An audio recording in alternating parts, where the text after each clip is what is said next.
Okay, let's talk about gun control here. This is going to be good.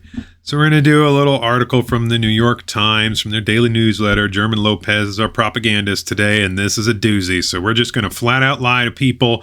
We're going to distort reality. We're going to present a bunch of misleading facts, and it's going to be fun. All right, perception and reality. Yeah, media is real good about this one. American gun violence can feel like an unsolvable problem only when you pretend that it is. It's not. There's plenty of ways to solve the problems with guns. One of them is to stop over-reporting on things that don't need to be reported on. With every mass shooting, like last week's killing in Maine, affirming that the situation is getting worse, it's not. But the U.S. has in fact made some progress over the past few decades enacting policies that have saved lives. Nope, actually, you've killed people. You've made it worse with your gun laws, and we'll talk about that in a moment.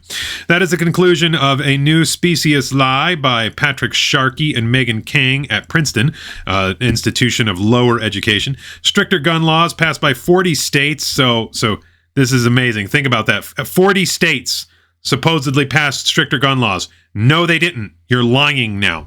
From 1991 to 2016, reduced gun deaths by nearly 4,300 in 2016, or about 10% of the nationwide total.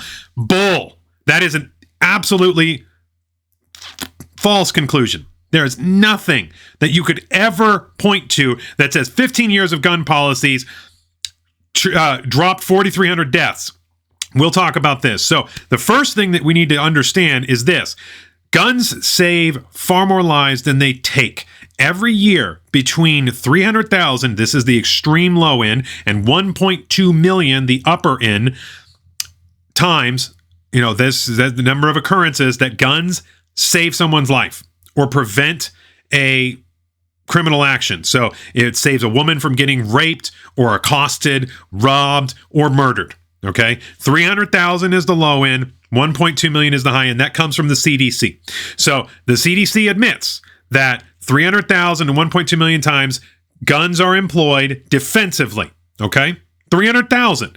Now, even including all suicide deaths, which is the majority of gun deaths anyway, 50,000 or so per year. So even on the lower end, and that's the upper end of gun deaths is 50,000.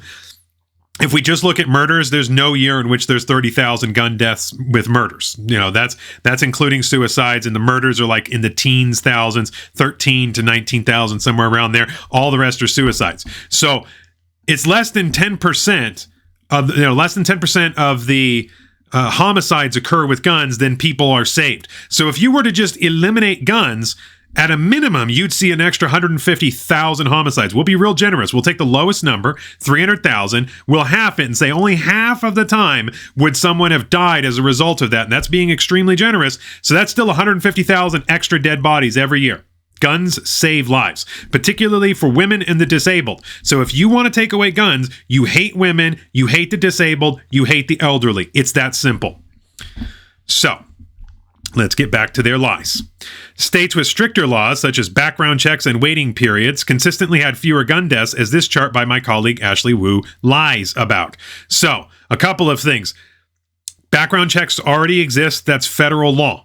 You have to, any FFL cell, you have to have a firearm or a form that you fill out, which Hunter Biden didn't fill out properly. He lied on. You're supposed to get 10 years, but if you are a member of the protected class, you get away with it, of course. And he illegally disposed of his gun too, and that was okay as well. But for everybody else, there is a law that exists, and you do get prosecuted for lying on that form. Waiting periods don't do anything. Waiting periods actually kill people, and you can find lots of examples of that, particularly, again, women. You can find lots of examples of women who are under threat from a previous boyfriend or ex-husband, perhaps, that threatens them. They go to buy a gun. They call the cops. The cops can't do anything because until he, actually does something. And of course, all they can do is give a restraining order, which, if a guy breaks into your house, you can hold up a piece of paper all you want and say, I have a restraining order. But guess what? He can still kill you. But if you have a gun, you can stop him. So let's look at this BS chart here. So if we look at the on the far right, one of the things we see is California, which has ultra strict gun laws. And you'll notice that their gun deaths are a little, so about 8 or so. Notice, let's look and see if we can find, I don't see Michigan on here anywhere. It's definitely going to be high because Detroit is part of that. And there's a lot of gun deaths in Detroit. And I also notice, where's Illinois? Illinois is right here. Chicago has one of the highest murder rates in the country. And as you can see, they're strict gun laws, but yet people still kill each other en masse there. This is 20 gun deaths per 100,000, and it's suicides. That's where all of these are. In Alaska, Alaska does not have a problem with murder. There's not a lot of murders in Alaska. Their murder rate is low, but they do have a lot of suicides in Alaska, and they typically choose a gun, which is why Alaska is on the upper end here. So you're just flat out lying. And let's look at the stats from this. So, note, gun deaths rates are averages from 2012 to 2016, so a nice little 4-year period for the gun deaths. But the gun regulation index is from 91 to 2016, so a 15 years worth of regulations. That's not even, there's no correlation there.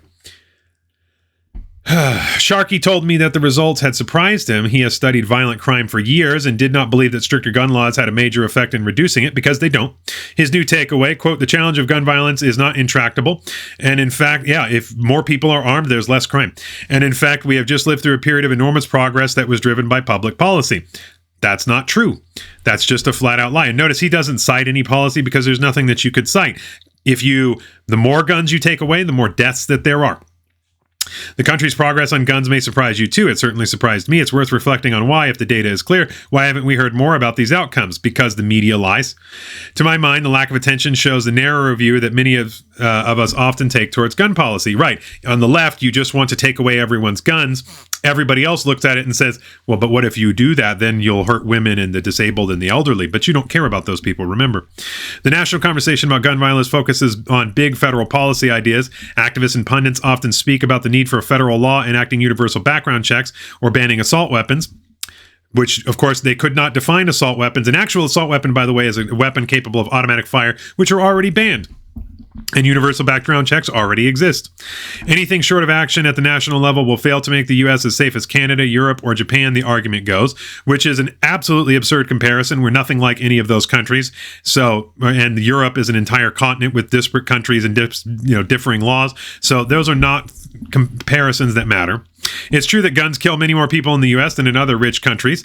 Suicide, and America will likely remain an outlier for the foreseeable future. We're one of the biggest countries in the world. But the study by Sharkey and Kang shows the changes in state level can have an effect, make it worse. Even policies that seem limited, like safety training requirements or age restrictions, add up.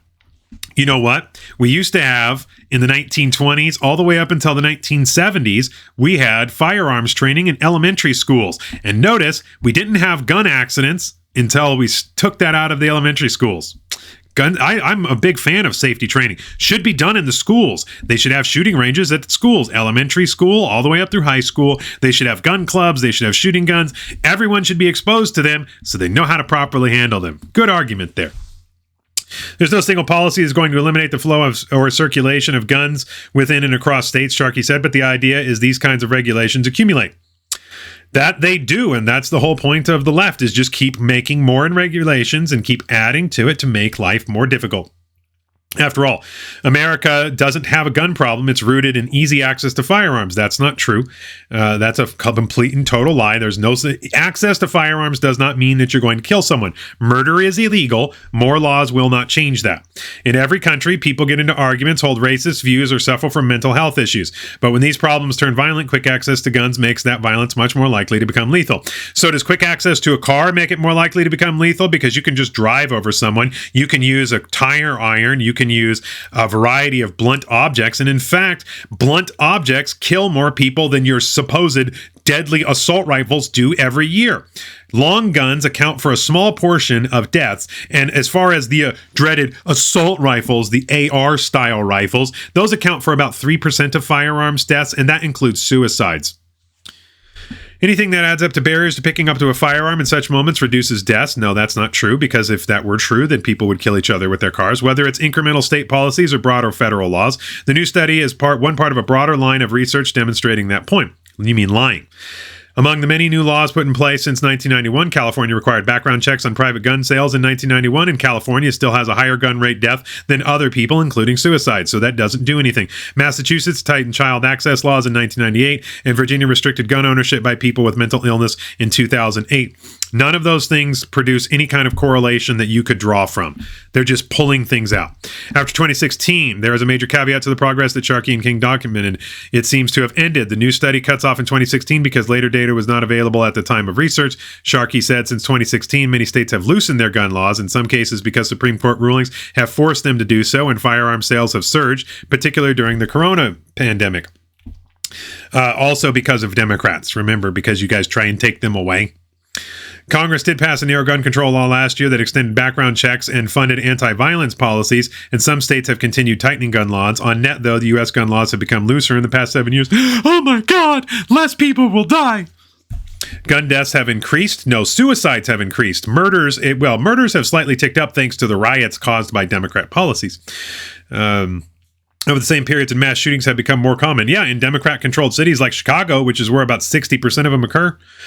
These trends, a rise in deaths, looser laws, and increased firearms purchases, are likely related. No, they're not. There's nothing. That's just him speculating. He pointed out that 6 states that have had weakened their gun laws from 91 to 2016 appeared to have experienced more gun deaths than other factors suggested they should have. Appeared to have experienced speculation, no proof of any kind. As more states have loosened their gun laws in recent years, they have set themselves up for more gun deaths, more suicides. If states take basic steps to regulate guns, it will save thousands and thousands of lives. Nope, that's not true. The opposite is true. Yeah, the opposite is true. The more you restrict guns, the more women and the more disabled, the more elderly die. You're horrible people. Ukraine and Israel have proved that everyone needs to be armed, and not just because of criminals, because there's always wolves at the door. Remember, the left hates you. They want you to die and eat the bugs. So don't.